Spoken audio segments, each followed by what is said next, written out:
ಸಿರಿಗನ್ನಡಂ ಗೆಲ್ಗೆ ಇವತ್ತು ಶಾಬಾದ್ ತಾಲೂಕಿನ ಪ್ರಪ್ರಥಮ ಕನ್ನಡ ಸಾಹಿತ್ಯ ಸಮ್ಮೇಳನ ಇವತ್ತು ಯಶಸ್ವಿಯಾಗಿದೆ ಅಂತ ಹೇಳಿಕೆ ಬಹಳ ಸಂತೋಷವಾಗುತ್ತದೆ. ಇಂದು ಬೆಳಗ್ಗೆ ಸಮ್ಮೇಳನದ ಸರ್ವಾಧ್ಯಕ್ಷದ ಸನ್ಮಾನ್ಯ ಶ್ರೀ ಎಚ್.ಬಿ. ತೀರ್ಥೆ ಅವರನ್ನು ಬಸವೇಶ್ವರ ವೃತ್ತದಿಂದ ವೇದಿಕೆಗೆ ದೊಡ್ಡ ಮೆರವಣಿಗೆ ಮೂಲಕ ಆಹ್ವಾನಿಸಿ ಕರೆದುಕೊಂಡು ಬರಲಾಯಿತು.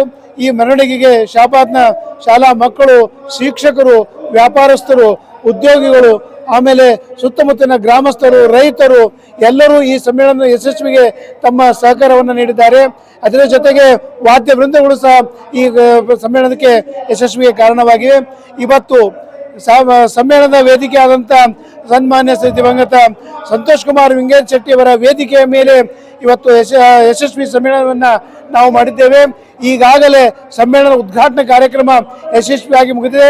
ಇನ್ನು ಮುಂದಿನ 2 ಗೋಷ್ಠಿ ಮತ್ತು ಸಮಾರೋಪ ಕೂಡ ಇದೇ ರೀತಿ ಯಶಸ್ವಿಯಾಗಿ ಮುಗಿಯಲಿದೆ ಎಂದು ಹೇಳಿಕೆ ನಮಗೆ ಸಂತೋಷವಾಗುತ್ತದೆ. ಈ ರೀತಿ ಕನ್ನಡ ಕಾರ್ಯಕ್ರಮಗಳು ಶಾಬಾದ್ ತಾಲೂಕಿನ ಮೇಲಿನ ಮೇಲೆ ನಡೆಯುವುದರಿಂದ ಶಾಬಾದ್ನಲ್ಲಿ ಕನ್ನಡದ ಬಗ್ಗೆ ಅಭಿಮಾನ, ಶಾಬಾದ್ ಮಕ್ಕಳಲ್ಲಿ ಕನ್ನಡ ಬಗ್ಗೆ ಆಸಕ್ತಿ, ಕನ್ನಡ ಕಲಿಕೆಯ ಬಗ್ಗೆ ಆಸಕ್ತಿ ಮೂಡಲು ಸಹಕಾರಿಯಾಗುತ್ತದೆ ಅಂತ ಈ ಸಮ್ಮೇಳನದ ವಿಶೇಷತೆಯಾಗಿದೆ ಅಂತ ಹೇಳಿ ನಾನು ಹೇಳಲು ಇಷ್ಟಪಡುತ್ತೇನೆ. ರಮೇಶ್ ಭಟ್, ಸಮ್ಮೇಳನದ ಪ್ರಚಾರ ಸಮಿತಿ ಸಂಚಾಲಕರು.